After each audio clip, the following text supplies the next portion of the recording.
Okay, so you are looking at a charm bracelet that I found in the bottom of a box at a yard sale this summer.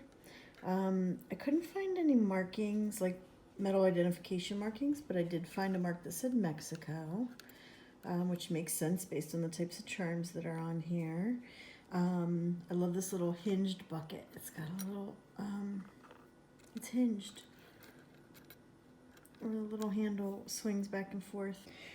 So this is what it looks like. It's like black. I don't think it's silver, but I'm about to try and clean it to see if I'm wrong. It looks like it might be copper or something. So I'm going to try a little process that I use to clean silver when I do. I'm lucky enough to find it here and there and to clean my own jewelry. And then we'll see what happens. Okay, so now what I have is some boiling water, baking soda, and then I took a glass bread dish, lined it with aluminum foil, and you want to make sure that the shiny side is up. And then you're going to I sprinkle it with some baking soda. And then pour the hot water in on top so the baking soda dissolves. And you want to try and get it all covered. All of the, whatever you're trying to clean, you want to make sure you get it covered. So I am starting to feel pretty hopeful. I just took this hat. So this looked like this was completely black right here. This was completely black. This one probably looked really almost completely copper. It was like a brownish orange color. And I just took the toothbrush to it and was able to reveal down to the base metal a little better. And it is starting to brighten up. It is starting to look definitely more white. Some of these other pieces, I just took a toothbrush after this one here that looks like maybe a little deer, and it is almost white. So I am starting to feel pretty hopeful about this bracelet. I'm feeling like I might have some silver here. I'm gonna keep at it. I'm gonna scrape around with the toothbrush a little bit more and see if I can get these other pieces to lighten up. They're still, most of them are still pretty dark. Again, look at that one. This one's almost white already, almost white silver color. And then we have these darker pieces that are still pretty dark. Look at that water. It's brown with dirt and tarnish.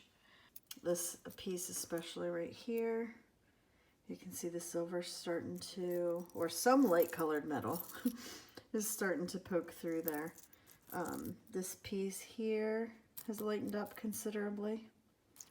So I'm gonna do a fresh batch. You can see the bucket was completely black. It's starting to lighten up. So I'm gonna do a fresh batch because I actually feel like there's some,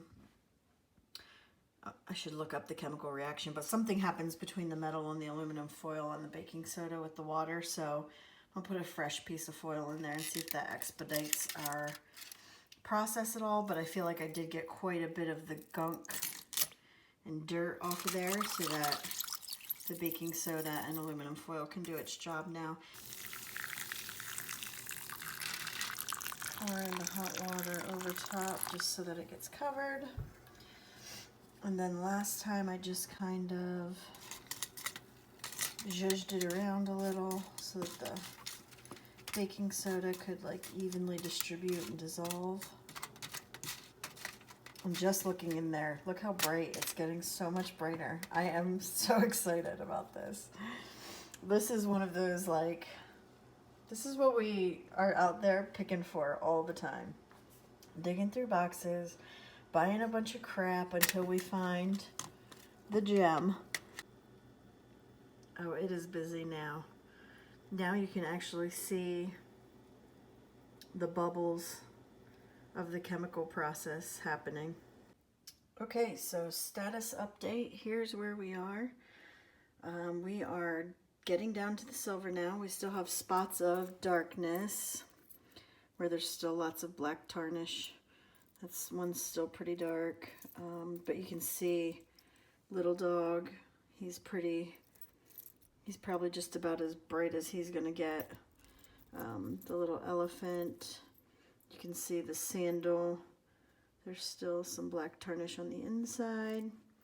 The bucket still has some black on it. Everything's still tarnished on the insides. Now, I've done a little research, and what I found out is that in order for the tarnish to come off, the metal has to make contact with both the baking soda and, so the jewelry has to make contact with both the baking soda and the aluminum foil, which is why the flat pieces got bright quick, because that's easy for that to happen. The pieces that have, like the cups that have a concave, that concave can't really touch a flat piece of aluminum foil. So in order to try and get into some of those crevices and divots, I crinkled the aluminum foil in hopes that some of these peaks will actually touch the insides of some of the charms that are concave and have those divots or openings. So I'm got all these little peaks and mountains now, and I'm trying to make sure that metal is touching all the parts so that we can try and get the rest of the black out of these. So we've got it in there all crinkled. Now pouring the baking soda on top. Getting the baking soda in there, a nice layer, and then the boiling hot water. And you can see the chemical reaction that takes place immediately. I'm gonna pour more water. It's harder to get it covered because with the foil I actually created elevation, so I have to add more. Ooh, you can smell that reaction that time, and there's actually smoke. There it is, all nice and silvery.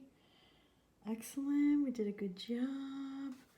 Pretty happy with the outcome. I'm surprised it got this white and light. I didn't think we'd get there, but it took about an hour and a half of soaking and a little bit of toothbrushing and changing of the foil and the baking soda, and here we are. It worked, and that was a big job. So I'm super happy with the results.